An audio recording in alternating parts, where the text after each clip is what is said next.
Gue apresiasi petugas kepolisian yang terus berjuang memberantas narkoba.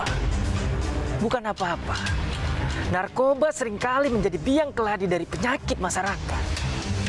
Bahkan sejumlah pemakai narkoba seringkali melakukan tindakan pencurian hanya untuk bisa membeli narkoba. Gue setuju, hukuman berat harus diberikan bagi para bandar agar mata rantai peredaran narkoba dapat terputus. Dan gue juga mau ingatkan, jangan sekali-sekali mencoba narkoba karena efeknya berbahaya.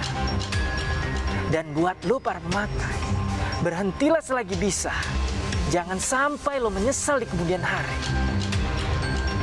Dan buat lo semua, gue juga mau mengingatkan, berhati-hatilah kalau lo mau jajan di pinggir jalan.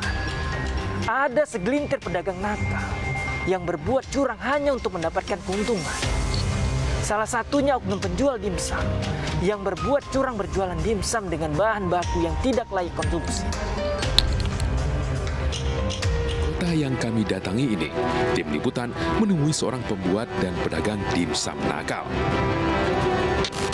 Sebut saja namanya Sumi. Dirinya membuat dimsum menggunakan isian ayam busuk dan boraks. Kepada kami, Sumi mengaku membeli bahan baku dengan kualitas yang ala kadarnya. Kita belanja apa aja nih sekarang nih? Ini sekarang kita beli terigu curah sama telur pecah gitu. Telur pecah? Iya. Tak hanya telur yang pecah, parahnya lagi, Sumi juga menggunakan ayam busuk sebagai isian dimsum buatannya. Kebutuhan untuk membuat dimsum pun sudah terkumpul. Bahan utama yakni ayam busuk dan boraks siap bercampur dengan telur, sayuran, dan tepung dengan kualitas buruk.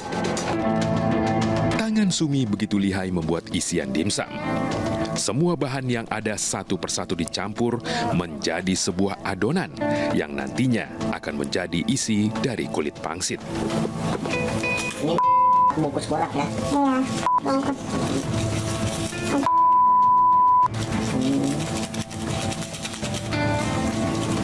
Itu borak dijual bebas aja apa sama orang-orang kenal-kenal aja? Bebas ada, tapi di sini paling bilangnya pijar gitu. Pijar bilangnya. Yang pijar tapi Membuat dimsum menggunakan bahan dasar borak sudah dilakoni Sumi 2 tahun lamanya. Dirinya paham dan mengakui kalau perbuatannya tidak baik untuk ditiru. Namun lagi-lagi, motif ekonomi menjadi alasan klasik yang ia kemukakan. Nah ini si pelanggan-pelanggan sendiri tahu nggak teteh pakai bahan-bahan kayak gini teh? nggak pada tahu aturan. Nggak tahu. Iya. Nggak pernah nanya-nanya teh bahannya apa gitu. Ya paling dibilangnya ya nggak pakai borak tuh, pakai bahan-bahan bagus. Kan maksudnya tahu di ketiga jualnya murah gitu. Iya, belum ada yang nanya. Belum ada yang nanya ya. Jadi emang si bau sendiri nggak kecium, hilang semua. Nggak kecium kan itu sama bumbu-bumbu itu jadi hilang. Sumi membuat dimsum dengan modal kecil, namun dapat meraup untung besar. Sebungkus dimsum ayam berisi 5, ia jual seharga Rp8.000. Kecurangan demi kecurangan pun dilakukannya agar dapur tetap ngebul. Modal berapa teh? Kalau mungkin Ini modal 300 untuk 50 pak. terus untungnya Keuntungannya ya dapat 600 lah, 700 ribu lah kalau laku semua. 2 kali lipat lagi ya. Iya, Nah ini berarti udah ada pesanan juga, berarti untungnya besar dong. iya. Kalau sebulan dapat berapa ya? Ya, hampir berapa ya kalau tidak sekali? Hampirlah lebih, 5 juta lebih lah ya. Sambil berbincang, proses pembuatan dimsum terus berlanjut. Ayam yang sudah direndam air panas ini dipisahkan dari tulang, untuk kemudian digiling sampai halus bersamaan dengan bumbu lainnya. Selanjutnya, gilingan ayam disatukan dengan adonan dimsum.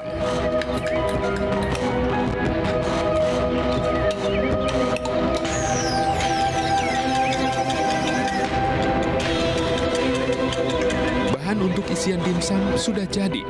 Selanjutnya, dimsum dibentuk, lalu dimasukkan ke dalam kulit dimsum.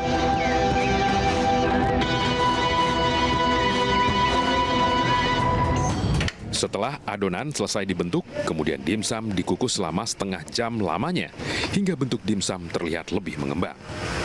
Kemudian dimsum yang sudah dikukus dikemas ke dalam wadah plastik dan siap untuk dijual. Membuat dimsum menggunakan bahan berbahaya bukan tidak disadari oleh Sumi. Dirinya tahu dampak yang akan mengancam bagi kesehatan. Bahkan untuk melindungi keluarganya, Sumi melarang orang terkasih untuk menyantap dimsum buatannya.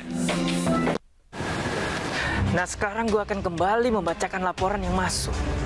Laporan pertama dari Ed Jasi. Di daerah Victoryland dan Komplek Posindo Cilengkap masih banyak maling motor. Mohon segera ditindaklanjuti, Pak. Dan laporan selanjutnya dari Ed Suna. Lapor Pak Polisi. Di daerah Kembangan, Jakarta Barat masih banyak begal dan pencurian. Mohon patrolinya agar warga merasa aman. Ingat, Anda tidak perlu takut untuk bersuara. Gue Bang Ano bakal jadi suara bagi yang resah dan takut. Gue bakal jadi wajah bagi para pengungkap kebenaran.